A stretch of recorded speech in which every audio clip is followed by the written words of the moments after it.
Hola chavos, en esta sesión vamos a presentar las definiciones sobre integrales impropias que involucran intervalos al infinito, así como un par de ejemplos para ilustrar las definiciones. Existen tres casos posibles para este tipo de integrales. La primera de ellas dice, si f es continua en el intervalo cerrado en a hasta infinito, entonces la integral de a infinito es igual al límite cuando b tiende a infinito de la integral de a b de f de x de x. Es decir, para calcular una integral impropia donde el límite superior involucra el infinito, se calcula de manera equivalente como el límite cuando el límite superior tiende a infinito. Y calcularíamos la integral definida de a b y después de, en esa expresión, encontrar el límite cuando b tiende a infinito. Es decir, esta integral impropia se reduce a un problema de límites. Otra definición, si f es continua en el intervalo de menos infinito a b, entonces la integral de menos infinito a b de f de x es el límite cuando a tiende a menos infinito de a a b de f de x. Es decir, cuando el límite inferior involucra infinito, nuevamente se cambia a un límite ahora cuando el límite inferior tiende a menos infinito. Y las integrales son convergentes cuando los límites existen. Si alguno de los límites no existe, pues entonces la integral se dice que diverge. Ahora, un tercer caso es que si f es continua en el intervalo de menos infinito a infinito y c es cualquier número real, entonces esta integral se conoce como la integral sobre todos los números reales, que sería la integral de menos infinito a infinito de f de x, se calcula como la integral de menos infinito a c de f de x más la integral de c a infinito de f de x. Es decir, esta integral involucra a las dos integrales impropias anteriores. La c se puede elegir de manera conveniente según sea más fácil calcular esas integrales. Puede ser negativo, puede ser cero o puede ser positivo, según nuestra función y el caso que estemos trabajando. Y esta última integral diverge si cualquiera de las dos integrales en la suma es divergente, pero va a ser convergente únicamente cuando las dos integrales en la suma sean convergentes. Vamos a ver entonces un par de ejemplos para familiarizarnos un poco con esto. Dice, evalúe la integral de 1 a infinito de la función de x sobre x. Antes de empezar con las cuentas y los límites, etcétera, vamos a ver a qué se refiere esta integral impropia. Pues se refiere a la integral de 1 a infinito, es decir, a partir de 1 hasta el infinito es donde vas a encontrar esta expresión para la función 1 sobre x. Esta integral, pues, hay que ver si converge, es decir, si da un número real, o diverge, es decir, si el valor de esta área es infinito. Entonces, vamos a proceder por definición. La integral de 1 a infinito de x sería ahora el límite. Cuando b tiene infinito, como el límite superior está involucrando el infinito, pues sería la integral de 1 hasta b de la función de x sobre x. Lo primero que habría que hacer es calcular esta expresión y luego tomar el límite. Entonces esto sería el límite cuando b tiende a infinito, la integral de dx sobre x, logaritmo de x, evaluada de 1 hasta b, y evaluamos. El límite sigue apareciendo, vamos a hacer la evaluación del logaritmo natural de x, logaritmo natural de x evaluado en b, logaritmo natural de b, logaritmo natural de x evaluado en 1, logaritmo de 1. Aquí podemos simplificar, el logaritmo de 1 es 0 y este límite en realidad se reduce a límite cuando b tiende a infinito de logaritmo natural de b. Bueno, ahora en tus integrales impropias siempre vas a calcular límites. Una sugerencia es que retomes tus apuntes de límites al infinito, es decir, cómo puedes calcular límites que involucran al infinito, regla del L'Hopital, arreglos algebraicos, dividir entre la máxima potencia de la x, cuando hacías eso, etcétera. Y si llega a aparecer algún límite que pues no trabajaste con anterioridad, siempre puedes apoyarte en la gráfica.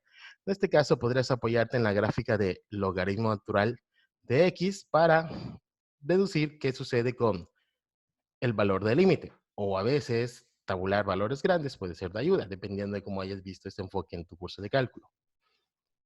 En este caso, la gráfica del logaritmo luce de este estilo.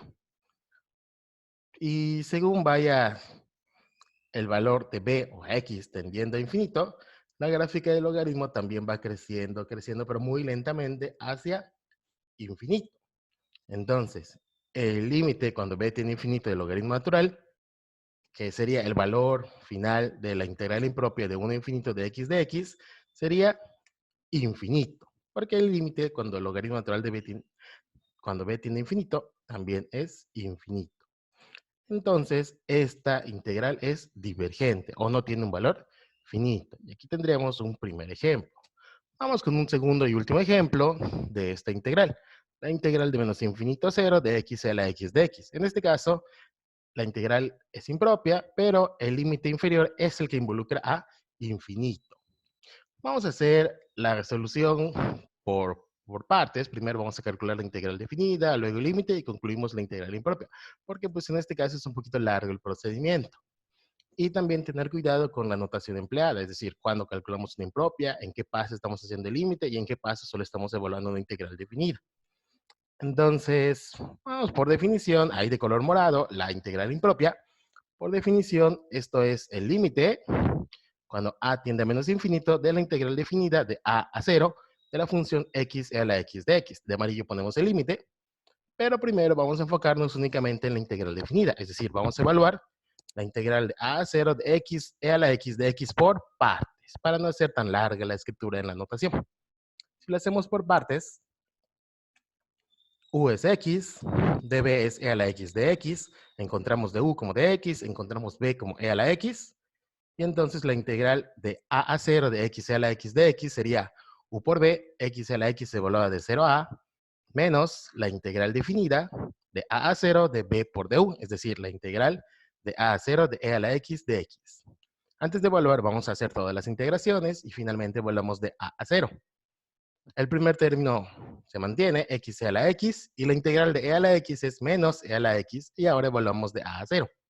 Evaluando en 0, 0 por e a la 0 es 0, menos e a la 0, eso nos da 1. Y cuando evaluamos en a, menos la evaluación en a, abrimos paréntesis, a por e a la a menos e a la a. Esa sería nuestra evaluación. Vamos a simplificar un poco, quitar los paréntesis. El menos 1, pues se escribe como menos 1. Aquí queda menos a por e a la a y menos por menos más e a la a. Esta sería nuestra expresión final de la integral definida. Una vez que tenemos la integral definida, nos regresamos al límite. El límite cuando a tiende a menos infinito de esta integral definida, que sería el límite cuando a tiende a menos infinito del resultado de nuestra integral definida. Ahora vamos a calcular cada uno de esos límites que aparecen. El límite de e a la a cuando a tiende a menos infinito, de e a la a por e a la a cuando a tiende a menos infinito, y este límite constante. El límite de e a la a cuando a tiende a infinito es un teorema que nos permite calcular el límite de exponenciales. Pero, pues si no recuerdas, pues simplemente recuerda la gráfica de e a la x. La gráfica de e a la x es algo de este estilo. Pasa por 0, 1, en infinito se va a infinito, pero en menos infinito, que es lo que nos importa en este límite, la gráfica hace algo de este estilo. Es decir, el límite de e a la a cuando a tiende a menos infinito sería 0. Para el siguiente, a por e a la a, pues aquí nos queda e a la a, aquí tienes la gráfica, e a la a se va a infinito cuando a 0, perdón, cuando a tiende a menos infinito se va a 0. Y si a se va a menos infinito, nos queda un límite de tipo infinito por 0, que es indeterminado. Entonces, aquí tenemos que usar algunas técnicas algebraicas, por eso es importante repasar tus teoremas de límites infinitos. Escribimos, pasa e a la a al denominador con signo cambiado, a sobre e a la menos a, y ahora tendríamos e a la menos a, cuando a tiende a menos infinito, menos por menos más, te queda e a la infinito. Se va a infinito, sobre infinito, un límite de tipo infinito entre infinito, y puedes usar la regla del L'Hopital. Si se regla del L'Hopital, recuerda que es derivar numerador, derivar denominador, y este límite te quedaría como límite cuando a tiende a menos infinito de 1 sobre menos e a la menos a, por la regla del L'Hopital. Regresas e a la menos a al numerador, o inclusive lo puedes calcular en este punto, y te queda menos e a la a. Y el límite de e a la a cuando a tiende a menos infinito, pues es el límite anterior, que vale 0. Y ya tienes los límites para calcular la integral. Ya podrías escribir el límite de el resultado de este límite. Pero regresando a la integral impropia, que es este límite, sería el límite cuando a tiende a menos infinito de e a la a menos a por e a la a menos 1. y ya tenemos los resultados de algunos de estos límites. Entonces esto sería el límite de e a la a, 0, menos el límite de a por e a la a, 0, menos 1. Y entonces la integral impropia tiene como resultado menos 1, es decir, es una integral convergente. Y esto nos da los siguientes ejemplos. En resumen, tenemos un caso de una integral impropia con un límite superior a infinito, que es divergente, y un ejemplo de una integral impropia con un límite infinito en el límite inferior, que es convergente. Estas serían las áreas que hemos calculado. Esta tiene una área infinita, mientras que esta tiene un área igual a menos 1, es decir, queda por debajo del eje X. Y aquí tenemos los ejemplos y las definiciones de integrales impropias e integrales infinitos. En otra sesión podemos ver unos ejemplos adicionales. Nos vemos a la próxima.